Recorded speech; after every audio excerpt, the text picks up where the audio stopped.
My husband planned a secret baby shower. Then I saw the contract had my name on it. For 8 years, Marcus and I were the couple everyone called solid.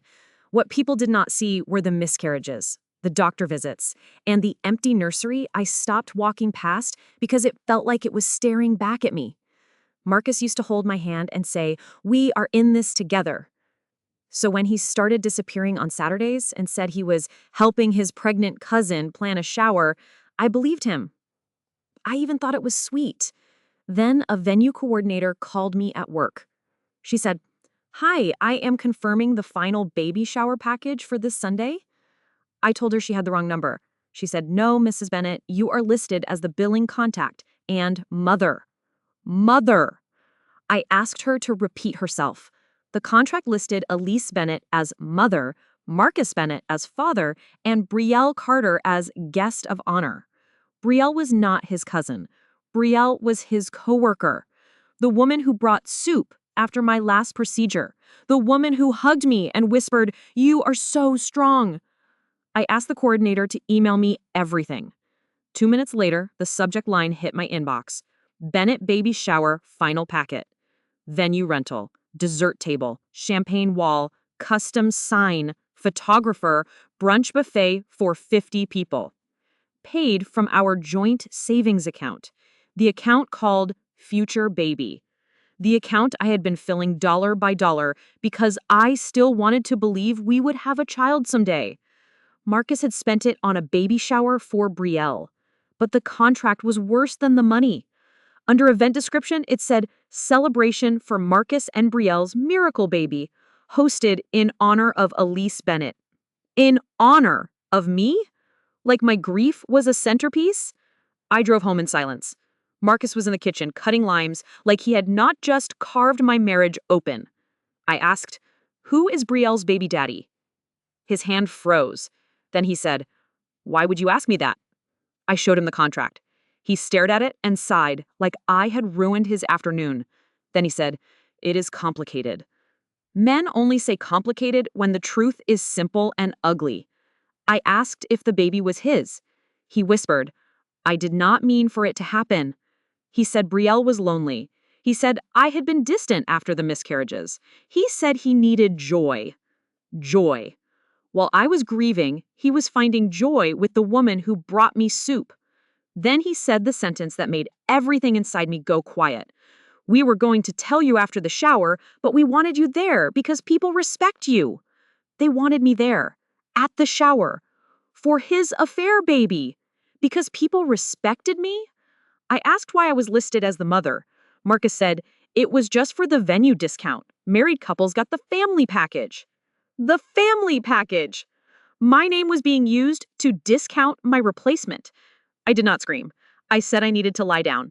Then I locked the bedroom door and started collecting receipts, bank transfers, venue contract, synced tablet messages, a photo of Marcus and Brielle in the ultrasound room, his message to her that said, "After Sunday, Elise will understand this is bigger than her pain.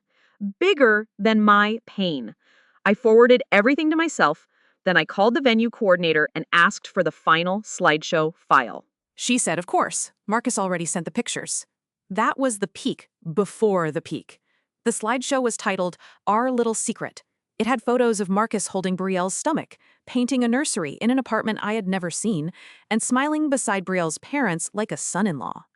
And then there was one photo of me holding Brielle's hand at a Christmas party while she cried because her boyfriend had supposedly left her. The caption under it said, "Thank you, Elise, for teaching us strength." Strength. I sat on the bedroom floor and laughed so hard it scared me. Then I called a lawyer. By Saturday night, I had a plan. Sunday morning, Marcus wore a linen shirt and asked if I was still coming. I said, "Of course. People respect me." He looked relieved. That relief almost hurt worse than the affair. When we arrived, the venue was beautiful. Blush balloons, white roses, a giant sign that said, "Welcome, baby Bennett." Bennett. My last name stretched across a wall for another woman's child. Brielle saw me and started crying. Marcus put a hand on her back, then remembered I was watching and dropped it. His mother hugged me and whispered, "Please be gracious today." That was how I found out she knew. I asked, How long? She looked away. Long enough. The brunch started. People took pictures. Brielle kept touching her stomach and looking at me like I was a ghost haunting her party. Then Marcus took the microphone. He thanked everyone for supporting him and Brielle through a difficult season. Difficult season, as if adultery was weather. Then he said, "And I want to thank Elise, who has shown incredible grace." Everyone clapped for me. That was my cue. I stood up and said, "Actually, I brought a gift." Marcus's face changed.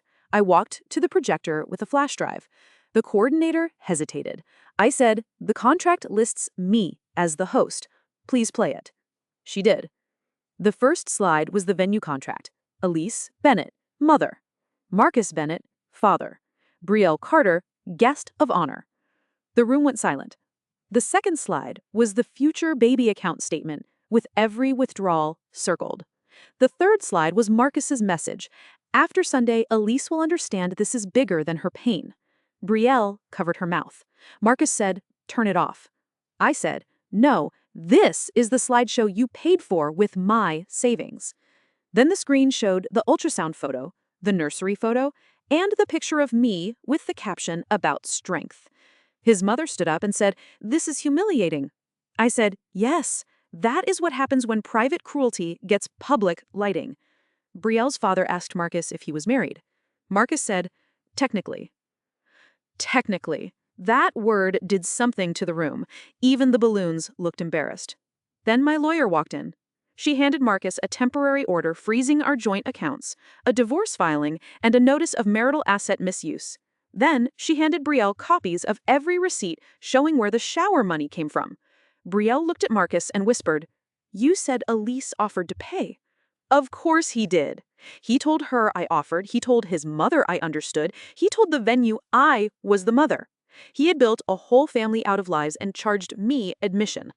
I picked up the microphone one last time. I said, "I did not come here to punish a baby. A baby is innocent. But every adult who used my grief, my money, and my name to celebrate this affair can leave knowing I finally understand." Marcus whispered, "Please stop." I looked at him and said, "You wanted me here because people respect me. Watch what happens when they believe me." Then I walked out. The final twist came 3 days later. Brielle called me crying. She said Marcus admitted the baby might not be his. There was another man, and Marcus already knew. He had not planned the shower because he was sure he was the father. He planned it because he wanted to trap me into staying before the paternity test. If the baby was his, he wanted me publicly pressured into accepting it. If the baby was not his, he wanted to keep Brielle quiet and come back to me with a sad story about forgiveness. The baby shower was not a celebration. It was insurance. 2 weeks later, the test came back. Marcus was not the father. Brielle sent me one message. "I am sorry he used both of us." Marcus texted that night, "Can we talk now that this is over?" I replied, "It was over when you made me the mother on a contract for someone else's baby." The court gave me back the money from the future baby account. His mother said I destroyed the family. I told her no. I just stopped funding the performance. Marcus planned a secret baby shower with my name on the contract, so I showed up as the host and ended the whole show.